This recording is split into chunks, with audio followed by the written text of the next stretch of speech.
secara umum sangat-sangat tidak populer atau populernya sedikit sekali karena Assalamualaikum semuanya, selamat kembali ke channel ini. Kepada kalian semua sentiasa bantu, support, dukung As juga channel As dan Edi TV, jutaan terima kasih, ucapkan jutaan terima kasih.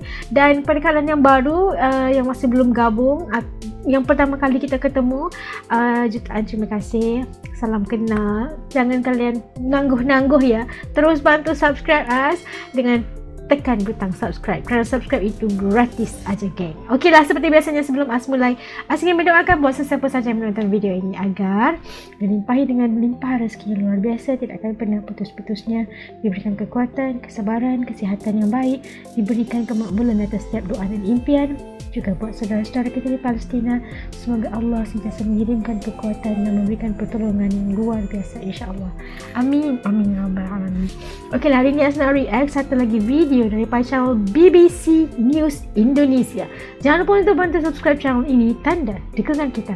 Kali ini kita akan lihat satu-satunya dosen bahasa dan sastra Indonesia di Italia, Antonia Soriante katanya. Aduh, siapa ini? Sosok siapa? Sebagaimana dosen ini? Ingin lihat, ketahui? Yuk, ikut As react, yuk! Oke, udah siap semuanya. Yuk, kita mulai. Bismillah. Kata soneta. Soneta. Tahu nggak kalau di Indonesia itu ada grup band dangdut namanya Soneta? Ini bu gurunya, dosennya. Tidak Soneta. Mungkin pernah dengar, tapi saya tidak terlalu tahu. Ya, Rhoma Irama? Pasti. Ya, tentunya Rhoma Irama tahu. Saya tahu kalau dangdut, tapi grup Soneta tapi mungkin tahu. Nah, siapa tahu diambil dari Italia atau suka saja namanya. Soneta merupakan satu dari kata serapan bahasa asing, khususnya bahasa Italia yang masuk ke dalam KBBI, ya kan? Saya Antonia Soriante, saya seorang warga negara Italia yang menjadi profesor bahasa dan sastra Indonesia di orang Italia, guys. Orientale Napoli di Italia Selatan. Orientale Napoli.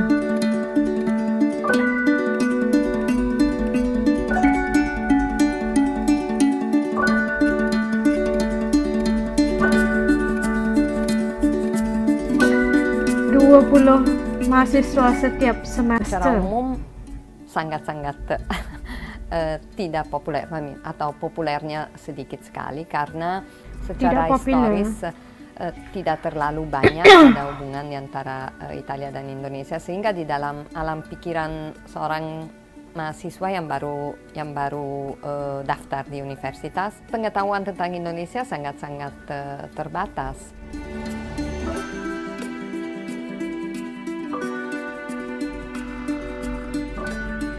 Okey, disebabkan itulah mereka tak pilih bahasa Indonesia. Italia harus berjuang, harus berkompetisi dengan budaya dan bahasa yang jumlah peminat membludak seperti Korea. Sekarang jumlah mahasiswa yang belajar bahasa Korea ya banyak sekali.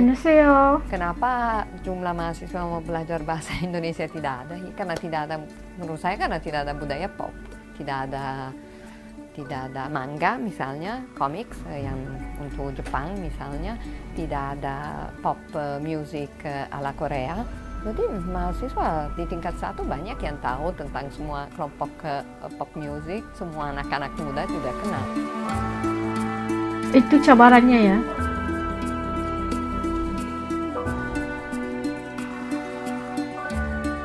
Ketika mempelajari bahasa Indonesia itu ada kesulitan. Sistem fonetis Italia dan Indonesia mirip sekali. Jadi mungkin yang sulit, tidak ada yang sulit, tetapi misalnya orang Itali agak sulit mengucapkan bunyi jadi punya kecenderungan berdengung ya, misalnya. Jadi masih sekarang ada yang suka mengatakan bukan orang, jadi ada yang suka juga memperbaiki cara saya mengungkapkan kata-kata.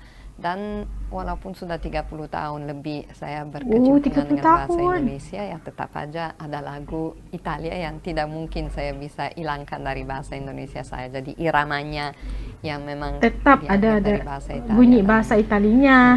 Tetapi ya tidak apa-apa juga lah.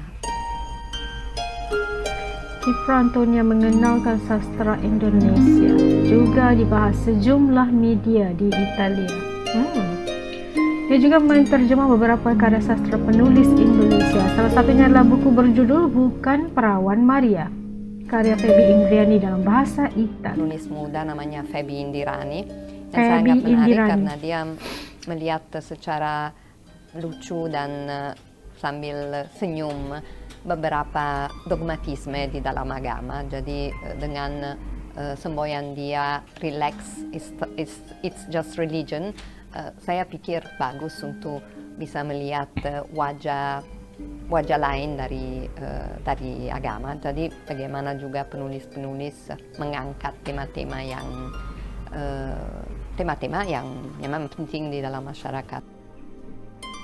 Antonia berharap para mahasiswa karya sastra terlalu laju pula ya untuk berpikir bahwa lulusan bahasa dan sastra Indonesia di Napoli tahu semua sastra Indonesia, tentunya tidak, tapi bahwa mereka sudah mempunyai pengetahuan dan bisa menyebut 2, 3, 4, 5, 10 nama penulis, penyair atau eseis, itu sudah cukup menyenangkan. Nah, kita dapat saksikan satu-satunya dosen bahasa dan sastra Indonesia di Italia, Antonia Sorriente, dan merupakan sesuatu yang untuk us lah, secara personal pribadinya merasa bangga sekali, walaupun hanya satu-satunya dosen belajar bahasa Indonesia di Italia. Dia punya pengalaman hampir 30 tahun berkecimpung dalam bahasa Indonesia dan sastra Indonesia. Paling-paling 20 mahasiswa setiap semester. Bagi us itu dah sangat bagus ya kan, dan kita melihat bagaimana mereka itu mempunyai keinginan untuk belajar tentang sastra Indonesia, dan sesuatu yang membanggakan ya. Kita melihat anak-anak muda zaman sekarang katanya agak susah untuk mencari, menurut beliau, orang-orang Italia yang mahu belajar tentang Indonesia, belajar tentang bahasa Indonesia, apatah lagi sastra Indonesia, karena pengetahuan mereka tentang Indonesia itu sangat sedikit, dan mereka itu anak-anak zaman sekarang lebih gemar kepada music pop dan perkara-perkara yang seperti itu, yang lebih condong kepada Korea dan sebagainya, yang menyebabkan mereka tidak berminat untuk belajar bahasa ataupun sastra daripada Indonesia. Dan kita mengharapkan agar lebih banyak lagi mahasiswa yang berminat bukan hanya belajar tentang bahasa Indonesia, malahan tentang adat dan budayanya juga. Sastra Indonesia itu terlalu luas, dan menurutnya mengetahui tentang 10 aja sudah cukup membanggakan, ya kan? Kerana karya dan naskah-naskah dari Indonesia itu luar biasa banget, ya kan? Okay, sampai sini dulu video reaction untuk kali ini. Buat kalian yang telah nonton bareng dengan As sampai habis video ini, jutaan terima kasih ucapkan. Okay, ketemu lagi di lain video insyaAllah. Assalamualaikum, jaga diri, dadah.